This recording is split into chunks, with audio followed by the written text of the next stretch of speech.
Hey everyone, and welcome back to the channel. This week sees us visit Haughmond Abbey. The site has always appeared very quiet when we've had the chance to visit, and we've always found it such a peaceful and evocative location. But try not to let the low profile deter you. Haughmond is a little gem, and there is a lot here to engage the eye and the imagination. So join us whilst we walk the impressive remains and hear about its backstory.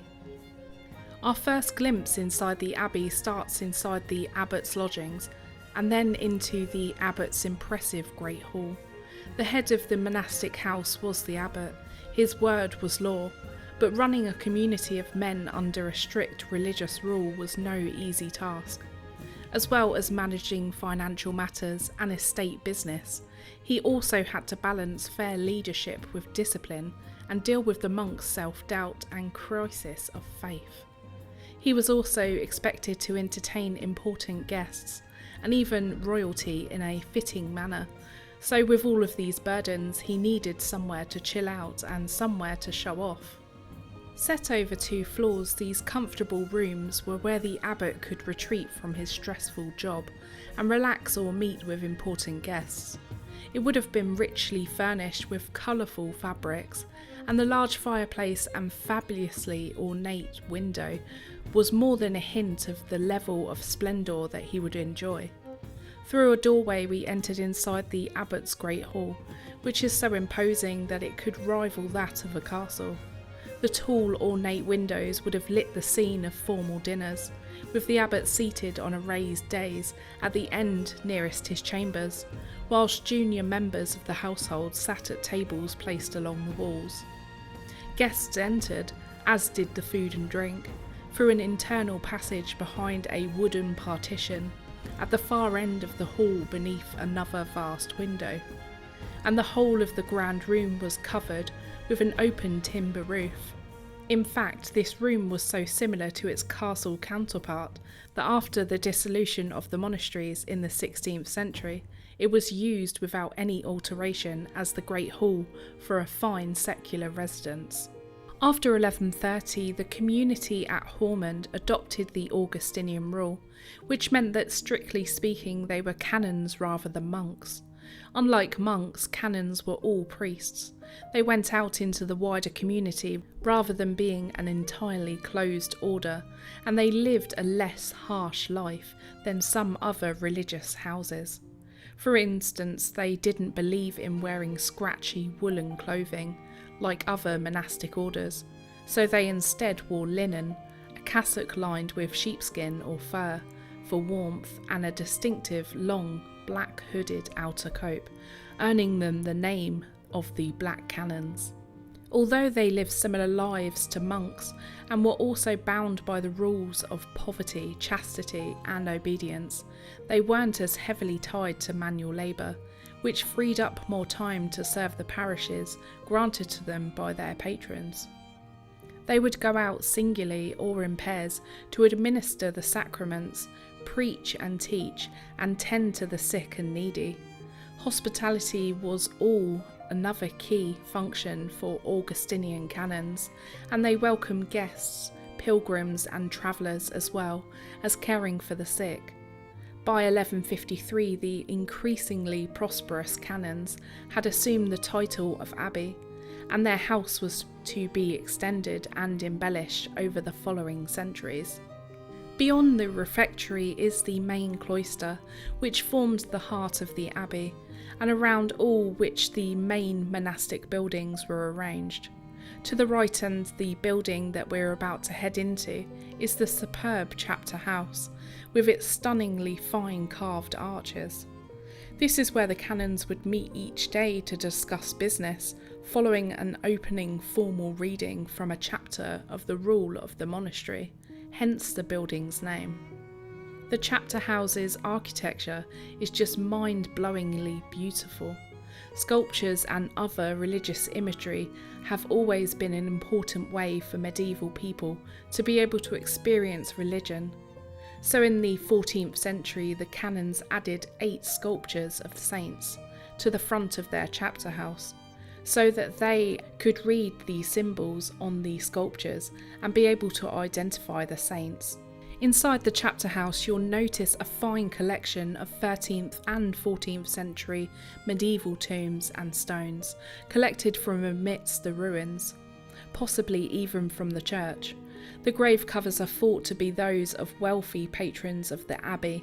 Interestingly, there are 14 women who are named in the abbey's burials.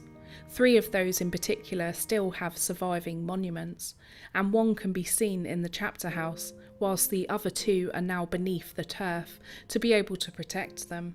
Depictions of the 3 female saints indicate the high status of women in medieval Christianity.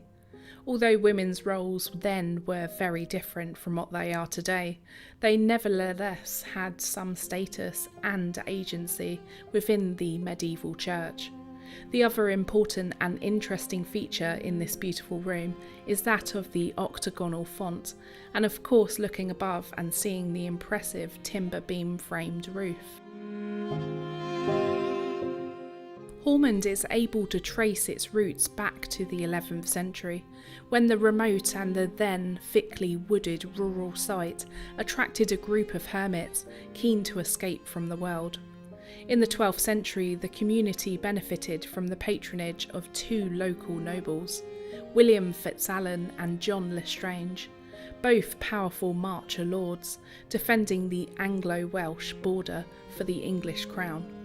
Religion was central to life in the Middle Ages, and the fear of one's immortal soul spending an entirety in purgatory, or worse, drove wealthy people to invest in religious institutions and insurance for the afterlife. The way to do that was to support, enhance, or even found an abbey or monastery. The area in which we stand was once the building of the abbey's church. The church is 60 metres long, and the east end is terraced interestingly into the hillside, giving this church a unique look. The altar would have been around 4 metres higher than the floor of the nave, which is quite unusual. The church was constructed around 1170 on a typical cruciform plan, and possibly had a central tower. The building was then adapted into the sloping and rocky site, rising up the hill in a series of terraces. The church was then extended and beautified throughout the Middle Ages, with the windows being glazed in painted glass and the floors covered in pavements of coloured tiles. For the remainder of the 12th century and throughout the 13th century, Haughmond continued to enjoy the protection of powerful local families, and it acquired extensive holdings across Shropshire, greatly enhancing its wealth. Much of the land granted to the abbey was untamed and relatively remote, so they would remortgage it to settlers who would bring it under the plough. The community appears to have been well established and thriving by the 14th century.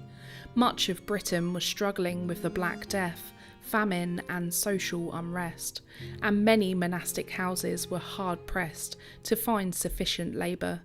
Haughmond Abbey, on the other hand, seemed to have prospered during this period. It's such an interesting experience seeing around the cloister and working our way room by room to see the various buildings that would have been required for such a place to exist and work smoothly. Next we find the kitchen with its substantial fireplaces for the preparation of all of the food required by the house and their guests. Built around 1180, this is where the canons took their 2 daily meals, seated at tables set out along the walls and being served from the centre. Accessed from the main cloister, the refectory was the first floor level, and everyone was expected to wash their hands before entering at the lava. This was a series of basins that fed by running water, often framed by stone arches in the walls, and meals were taken in silence to the sole sound of devotional reading delivered from a side pulpit. The first and main meal of the day came after the service at noon and usually consisted of 2 cooked dishes and a third of fruit. Being canons, they ate reasonably well, with moderate consumption of meat and wine permitted, as long as it wasn't on fasting days.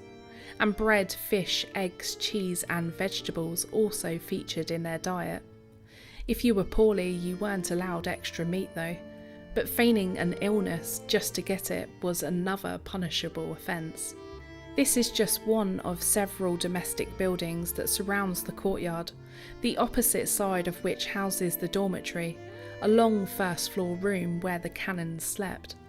And I say slept, but if you had been a canon, you'd have been turfed out of your bed by midnight bell, wearing full garb as it was forbidden to lie immodestly, because it was said that it would attract the devil. These formed part of the 7 established hours, which were fixed times of prayer that had to be kept to every day.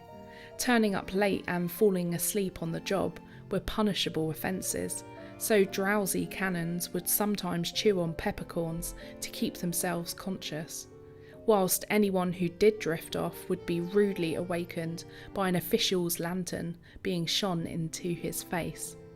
Even the loos were checked for craftily slumbering brothers.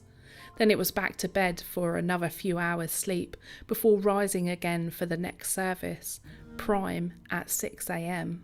Haughmond Abbey itself has great historical significance, being near the Battle of Shrewsbury. In July of 1403, a significant conflict during the reign of King Henry IV took place near Shrewsbury. Royalist forces led by Henry IV defeated rebellious forces commanded by Henry Hotspur Percy.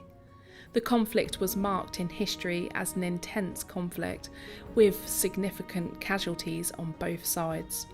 Henry IV emerged the victor, which reinforced his claim to the throne, which then suppressed further threats to his reign.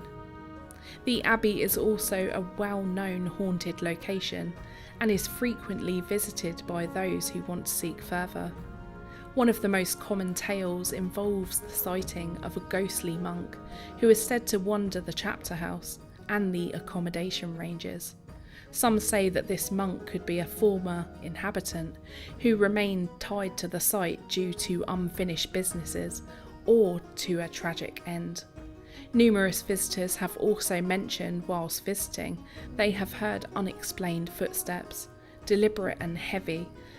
So that's it for this week, and we really hope that you've enjoyed our visit and our time here at Haughmond Abbey. If you have, please be sure to hit that like button, click the subscribe button and the notification bell so you never miss a video. We're so thankful to our channel members and to our patrons for all of their encouragement. If you're interested in supporting us further, why not have a look at our links in the description down below or click that join button. So we'll see you in the next one. Till next time.